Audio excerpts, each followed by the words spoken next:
So I made the beginning of a different video the other day and then forgot to go back and make a second, which, you know, I may or may not upload that. I don't remember what's on it. If there's anything important, I'll try.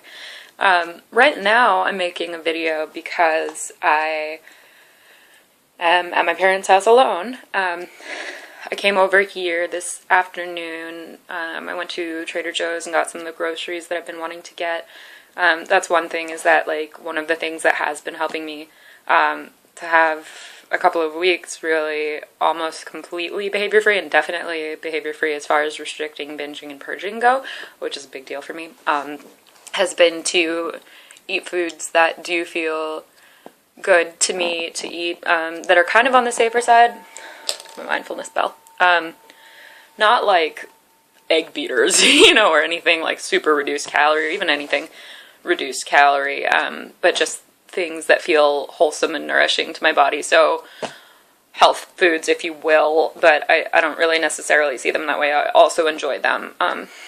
So I picked up some, you know, like quinoa and edamame, veggie burgers, tofu, some, well, no, we already had the feta cheese, goat cheese, avocados, bell peppers.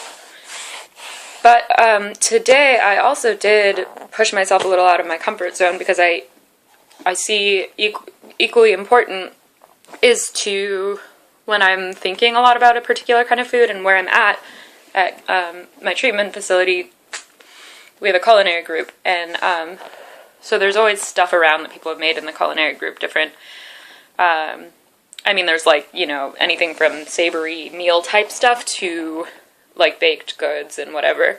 And somebody made blondies, like brownies, except I don't know what they use instead. It's like cookies, only in brownie form, I guess.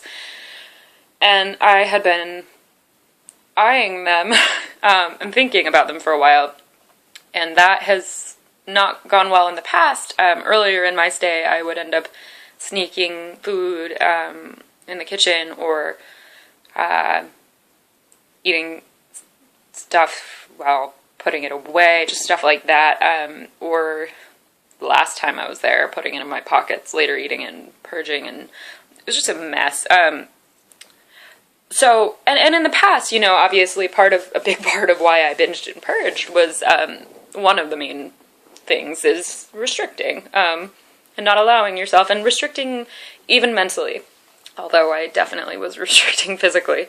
But I've noticed that it's important to allow myself to have the things that I'm thinking about and that I think I would enjoy. Because I don't crave the same sorts of things that I craved when I was starving, as far as, like, binging and purging. I don't crave these bulimic concoctions, basically, but I do crave blondies, I guess, when I see them. Sometimes I want to try it.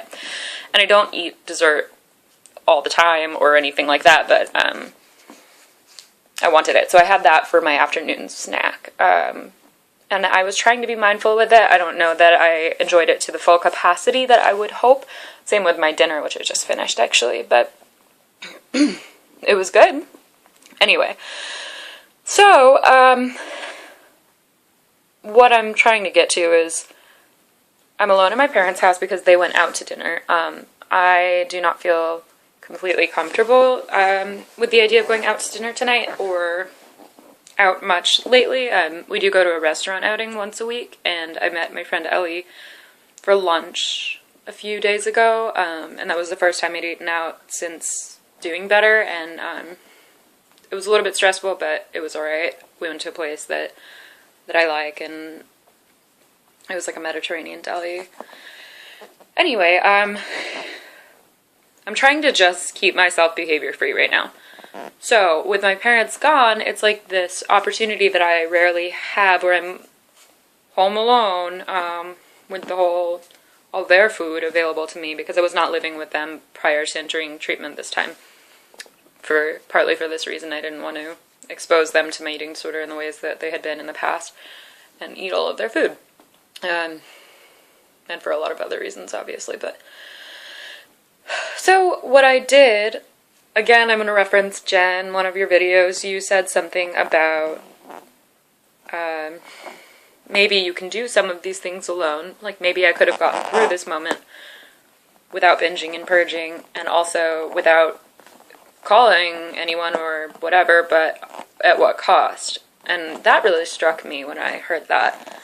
And I wrote it down in my journal. And so I called the treatment facility and just talked briefly with one of the staff members, and that's something that they always encourage me to do that I do not do often. So, sorry, I'm not able to get comfortable right now. So I talked with, actually, coincidentally, the person that I'm closest to as far as staff go was working, and I just talked to her for a few minutes and was accountable, and she said, well, do you want to come back? Because we're going to Target, and blah, blah, blah, blah, blah, and I said, you know, I really want to enjoy my time at my parents' house, and especially if I have some time alone, I'm not going to stay holed up in this room that I'm in right now, my bedroom up here. But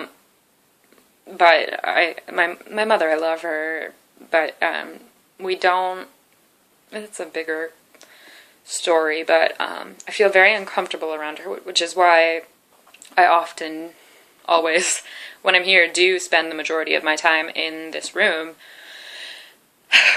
So if the rest of the house is available to me and I can spend time feeling more relaxed with my cats, and the TV, maybe watch some TV without that tension and her constantly talking, while I'm trying to enjoy, you know, cable, which I haven't had access to, and I don't watch a lot of TV anyway.